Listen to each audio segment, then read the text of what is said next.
पहाड़ टीवी पहुंचा हुआ है डीजीपी दफ्तर में पीएचक्यू में, जहां पर आज हम बात करेंगे डीआईजी एसटीएफ से, जो लगातार हम देख रहे हैं कि किस तरीके से जो एसटीएफ है सर्जिकल स्ट्राइक कर रही है और वीडियो और वीपीडीओ को लेकर लगातार क्या अपडेट्स हैं, गिरफ्तारियों का दौर जारी है और किस तरीके से एक बड़े गिरोह को की जो आशंका जताई जा रही थी उसको लेकर क्या कुछ अपडेट है, जिसको लेकर जो सिलेक्टेड चयनित अभ्यर्थी हैं वो भी इंतजार कर रहे हैं कि आखिर एसटीएफ की जांच में अभी तक क्या पाया गया है। रामनगर रिजॉर्ट से लेकर तमाम जगहों पर एसटीएफ के छापे इस समय पड़ रहे हैं।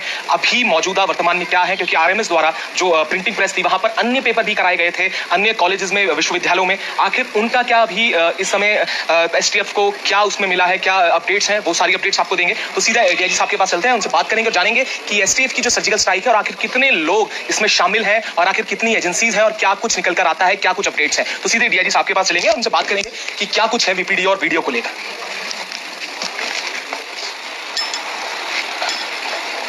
तो हमारे साथ डीआईजी साहब हैं और सीधे जो अपडेट्स हैं वो लेंगे। सर पहले तो स्वागत है और बहुत शुक्रिया आपका समय देने के लिए।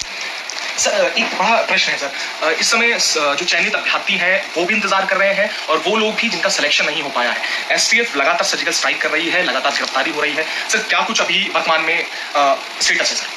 जो इसका जो वर्तमान जो है, जो कायम वर्तमान मुख्यमंत्री जी का आदेश में जो है तत्काल रूप से जो है एसटीएफ जो है ना विभिन्न टीम गठित करके जो इसके गिरफ्तार की कार्रवाई शुरू कर दी गई है। जो पहले हमने 6 लोगों को गिरफ्तार करके जेल भेजा है, उसका बाद भी जो है जो उनसे जो लीड मिला है उससे हमने जो है और अरेस्ट भी हमने किया है। अभी भी जो है हमारा विवेचना जो है बहुत तेजी से चल रहा है। उम्मीद है कि जल्दी से जल्दी जो है इसमें जो भी लोग शामिल थे उन सबको हमने पता करके उनके विरुद्ध हम कार्रवाई करेंगे। सर रामनगर रिजॉर्ट में जहाँ पर ये बताया गया था कि एक दिन पूर्व छात्रों को बुलाया गया था, वहाँ से सर कुछ ऐसी चीजें बरामद, इलेक्ट्रॉनिक डिवाइसेस की बात की गई, सर उसमें क्या? नहीं, अभी हमारा टीम चल रही है क्योंकि ये विवेचना भी प्रचलित है, बहुत सारे चीज मैं आपसे शेयर नहीं कर पाऊंगा, लेकिन जो है हमारा जो विवेचना में प्रगति जो है संतोषजनक है और बहुत तेज गति में जो है विवेचना का प्रगति भी चल रहा है। सर आरएमएस सर जो प्रिंटिंग प्रेस से जो आपने अरेस्टिंग की थी सर, तो वो एजेंसी उसने अन्य पेपर भी कुछ कराए हैं अलग जगहों में सर, उसको लेकर भी सर क्या जांच कर रही है? देखिए अभी ये जो ग्रेजुएट लेवल एग्जाम को लेकर इसका जो एफआईआर हुआ है उसमें हम जो है कार्रवाई कर रहे हैं और इसी के साथ साथ जो है कोई अन्य एग्जाम में इनका कोई लिप्तता है के बारे में भी अभी हम जानकारी कर रहे हैं। जैसा तत्व सामने आने पर जो है उसमें भी हम जो है कार्रवाई कर रहे हैं। सर ये जैसे ये पैसे की बात जो की गई थी, जैसे 36 लाख रुपए रिकवर हुए हैं तमाम जगहों से, सर ये कैश में पेमेंट की गई है या कुछ बैंक अकाउंट्स है, कुछ इस तरीके में? अभी तक जो हमारा रेफर हुआ कैश में हुआ है, तो इसलिए जो है जो स्टूडेंट्स जो है इनका द्वारा बेनिफिट गलत फायदा देने के लिए कोशिश किए हैं, इसमें जो है उन्होंने कैश इनसे पेमेंट किया। हमारा बरामद की जो है कैश पे हमने हमारा जो प्रेस मीट में भी हमने दिखाया था, तो ये कैश में बरामद हुआ। सर 2 नेता भी उपनल कर्मचारी जो पकड़े गए हैं, उनके उससे भी एक सिलेक्टेड उसमें कैंडिडेट हुए थे, उनसे भी सर इस तरीके की कैश कुछ बरामद हुए हैं? नहीं, उनसे जो है अभी बरामदगी का डिटेल जो है जैसा हम कोर्ट का सामने पुटअप करेंगे तब आपको बता पाऊंगा, लेकिन पहले जो जेजे थे इसका जो मास्टरमाइंड था उनसे हमारा बरामदगी हुई है और बहुत सारे लोगों से जैसा बरामदगी का डिटेल आते रहेगा हम आपको बताते रहेंगे। सर मतलब अब आगे एसटीएफ तो सर्जिकल स्ट्राइक सर लगातार कर रही है, बहुत तेजी से इसकी वो चल रही है, जांच चल रही है। सर एक अनुमान जिस तरीके से एक बड़ी गिरोह का इसमें आशंका जताई जा रही है, अभी कितने अन्य लोग एक हो सकते हैं या आपको लगता है कि शक के दायरे में अभी नजर आते हैं? देखिए ये इन्वेस्टिगेशन जो है बहुत तेजी से चल रहा है और हमारा डीजीपी महोदय का भी आदेश है कि इसको शीघ्र करना है। उसी समय जो है इसका जो भी सम्मिलित है उनका विरुद्ध भी पक्का कार्रवाई करनी है। इसको लेते हुए आप भी देख रहे होंगे एसटीएफ का विभिन्न टीमें जो है लगातार जो है विभिन्न जगहों पर जाकर सूचना एकत्रित कर रहे हैं।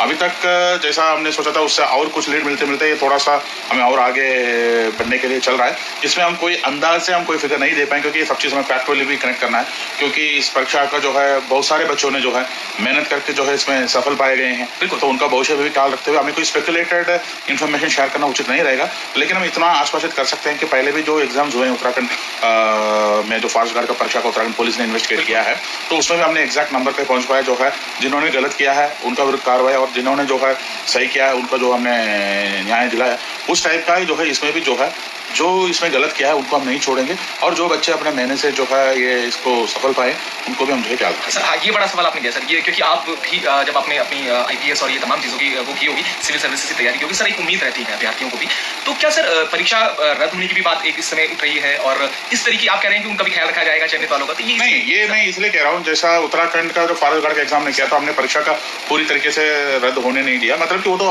आयोग का निर्णय है, लेकिन आयोग ने हमसे चाहा कि कितने अभ्यर्थी का आप जीरो इन कर सकते हो कि इसमें कितने लोगों का गलत फायदा उठाया। हमने उसी नंबर पे जो हम एग्जैक्टली पहुंच पाए तो संतोषजनक पहुंच पाए, तो उसी में जो जिन्हें जो हमारे पास एविडेंस था कि इन्होंने गलत प्रैक्टिस किया है उनका भी कार्रवाई हुआ है, बाकी लोगों का जो कोई दिक्कत है उसी हिसाब से हम इसको भी कोशिश करते हैं कि इसमें नंबर ऑफ जो कैंडिडेट जो अभ्यर्थी जो सफल हुए वो लगभग 916 या 961 का लगभग है। तो अभी जो है हमारा इसमें जो है कितने भी घेरे में आए हैं उसमें जो है कितना बच्चे आते हैं उनको ही हमें इससे जो है ये करना पड़े ताकि बाकी बच्चों का जो भविष्य भी उसके लिए पूरी प्रयास में है। सर आपने एक बात कही है, आपने एसटीएफ ने ये बात कही कि अगर कोई ऐसा अभ्यर्थी है जो इन चीजों में शामिल है तो वो खुद भी एसटीएफ से कांटेक्ट कर सकता है, तो वो हो सकता है कि उसकी सुरक्षा करेंगे, पर अगर बाद में अगर पाए जाते हैं तो ऐसी कोई कॉल सर आई है कुछ इस तरीके के अभ्यर्थी अभी? देखिए वो हम एग्जैक्ट डिटेल शेयर नहीं कर पाए, लेकिन अभी इसके माध्यम से हम पब्लिक को अपील कर रहे हैं या कोई इसमें शामिल हुआ हो या किसी के बारे में जानकारी है वो हमसे शेयर कर सकते हैं, उनका जो है नाम गोपनीय रखेंगे और जो है इस पर इन्वेस्टिगेशन हमारे लिए काम आएगा, क्योंकि फिर बाद में हम पता करेंगे तो सख्त से सख्त और कठोर से कठोर कार्रवाई करेंगे।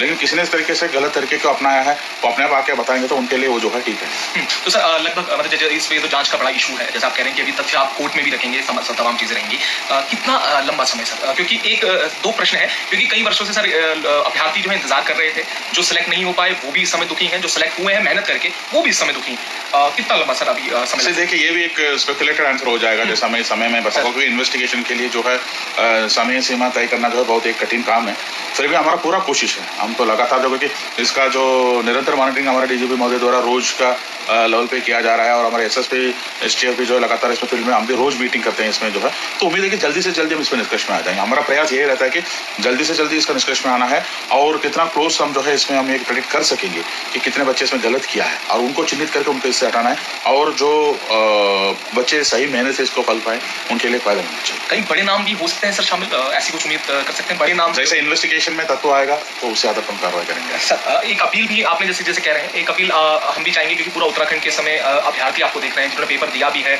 जो उम्मीद कर रहे हैं, सर क्या अपील करेंगे उन सबसे? तो अपील मैं यही करूंगा, अपना मेहनत के ऊपर जो है हमें विश्वास रखना चाहिए। इस टाइप का गलत चीजों में जो है विश्वास रख के गलत तरीके से जाना जो है वो काफी समय तक टिकेगा नहीं। जैसे अभी कितने अभ्यर्थियों ने जो है इसका जो है गलत तरीके से पैसा देके एक शॉर्टकट मारने के लिए कोशिश किया है, उनका सबका नाम तो आगे आ रहा है। अभी जो है उनके केवल ये एग्जाम नहीं, आगे के किसी भी सरकारी नौकरी जो है बिल्कुल जो है समाप्त हो जाए, क्योंकि उनका ऊपर मुकदमा भी हो गया है और ब्लैक लिस्ट भी हो जाते हैं। लेकिन मेहनत से जो विश्वास करता है उनका जरूर ईश्वर भी मदद करेगा। यदि इस परीक्षा में वो सफल नहीं हो पाए, अगले परीक्षा में जो है जरूर जो है वो सफल हो पाए, क्योंकि हम भी जब सिविल सर्विस लिखे तो हम भी फेल हुए थे बिल्कुल, लेकिन लगातार जो है हमने प्रयास करते रहे और विश्वास करते रहे तो ईश्वर का आशीर्वाद से जो है ये सब चीज हो जाता है। तो इसलिए जो मैं सभी अभ्यर्थियों को यही बता रहा हूँ कि अपना मेहनत अपने ऊपर विश्वास रखें, ताकि जो इस टाइप का जो दलाल है, गलत करने वाले हैं, इनका साथ बिल्कुल मत दें। इसका आपका पैसा भी खो जाए, ये भी एक फ्रॉड है और आपका भी नुकसान होगा, क्योंकि जिससे कोई फ्रॉड का घटना होती है उसमें केवल पैसा ही जाता है।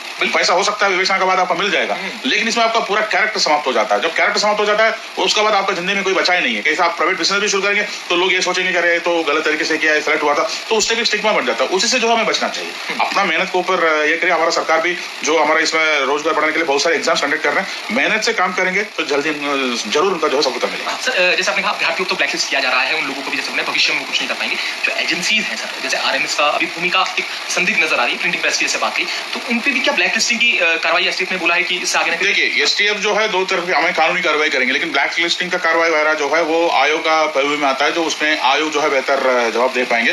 तो लेकिन हम जो है जैसा भी जांच करें उसमें कोई एजेंसी के किसी का उनका भी एक लिप्तता पाया जाता है तो उनका विरुद्ध में कार्रवाई। हाँ सर, मतलब अभी आयोग के कुछ कनेक्शन इसमें नजर आए हैं सर, ऐसा कुछ? अभी तक हम जांच कर रहे हैं, अब जैसा जांच में कुछ आएगा तो आपको तो पता ही चल जाता है। हाँ। तो जैसा आएगा तो हमको। आखिरी एक प्रश्न करूंगा सर, जो लोगों ने पूर्व के जो कुछ पेपर्स हुए थे सर, जिसमें सचिव वाले सुरक्षा का भी नाम लिया गया था, वो आपने वो प्रेस कॉन्फ्रेंस की थी जिसमें जो कैंडिडेट्स हैं वो भी सिलेक्ट हो चुके हैं, उनका भी पेपर लीक की बात एक वहां से जानकारी जो मिली थी, उस पर भी क्या सर अभी वीडियो पे चल रही है जांच, उन भर्तियों पे जिसकी? देखिए अभी बेसिकली मैं पहले यही कहा था कि जो ग्रेजुएट एग्जाम है उसमें हमारा पूरा फोकस है, लेकिन हमारा फोकस उसमें सीमित नहीं है। जैसा तत्व सामने आएगा उसमें कौन कौन कनेक्टेड हो सकते हैं, कैसा कैसा उसका पहले भी कुछ किया तो उसमें भी जरूर जांच करें। ठीक है, बहुत धन्यवाद सर। ये डीआईजी एसटीएफ हैं और इन्होंने कहा है कि जिस तरीके से जो सर्जिकल स्ट्राइक अभी चल रही है वो लगातार चलती रहेगी। अभी इन्वेस्टिगेशन का पार्ट है, कोर्ट के आगे जो तथ्य है वो सर ने अभी रखने हैं, पर हाँ ये भी इन्होंने एक बात जरूर कही है कि जो मेहनत करके जो अभ्यर्थी आए हैं वो जरूर मेहनत का ही रास्ता अपनाएं, क्योंकि इस तरीके से जो आ रहे हैं वो ब्लैकलिस्ट भी हो रहे हैं, भविष्य भी अपना खराब कर रहे हैं। और सर ने जैसे एक उदाहरण दिया कि जब वो खुद सिविल सर्विसेज की तैयारी कर रहे थे वो भी फेल हुए थे, तो शॉर्टकट्स ना अपनाकर मेहनत से आप आगे बढ़ें। और जांच अभी कितने समय तक चलेगी ये भी अभी कह पाना बड़ा मुश्किल है, पर हाँ ये जरूर है कि बहुत तेजी से एसटीएफ इस समय काम कर रही है, लगातार गिरफ्तारी हो रही है और जितने लोग इसमें कनेक्टेड होंगे सर ने जैसे जानकारी दी है उनकी गिरफ्तारी भी होगी, उन पर कार्रवाई भी की जाएगी और जैसे जैसे लीड आगे बढ़ती रहेगी कंपनी को क्या करना है वो आयोग का डिसीजन है। जैसे सर ने बताया कि आयोग बेहतर तरीके से बता पाएगा कि वो ब्लैकलिस्ट करेगी या नहीं, पर हम भी आपको इस पर अपडेट देते रहेंगे। और तमाम जो छात्र हैं वो भी इसे शेयर जरूर करिएगा, और जो डीआईजी एसटीएफ साहब ने जो बात कही है उसे हर एक युवाओं तक पहुंचाइएगा कि किस तरीके से कार्यवाही कितनी सख्त हो रही है। और अगर कोई व्यक्ति जो देख रहा हो इस सब में शामिल हो तो सीधे तौर पर उनका गोपनीय नाम रखा जाएगा, वो संपर्क कर सकता है डीआईजी साहब से। सर कांटेक्ट के लिए कुछ नंबर्स अगर आप दे दें, अगर कोई ऐसा व्यक्ति है जो देख रहा हो उस समय, और अगर इसमें है तो उसके मेरे पे 9411112792 मेरा नंबर पे भी वो संपर्क कर सकते हैं। 9411112792 मेरा नंबर पे वो संपर्क कर सकते हैं, या व्हाट्सएप मैसेज ड्रॉप कर सकते हैं। हम उनसे कॉल बैक करके जो है हम जो उनसे। ठीक है, बहुत शुक्रिया सर। तो आप इस नंबर पे भी आपकी जो पूरी आइडेंटिटी है गोपनीय रखी जाएगी, और हो सकता है कुछ रिलैक्सेशन जरूर मिले, पर हाँ ये जरूर है अगर उसके बाद ऐसे लोग पकड़े जाते तो उन पर सख्त से सख्त कार्रवाई होगी। हम भी इस पर लगातार आपको अपडेट देते रहेंगे।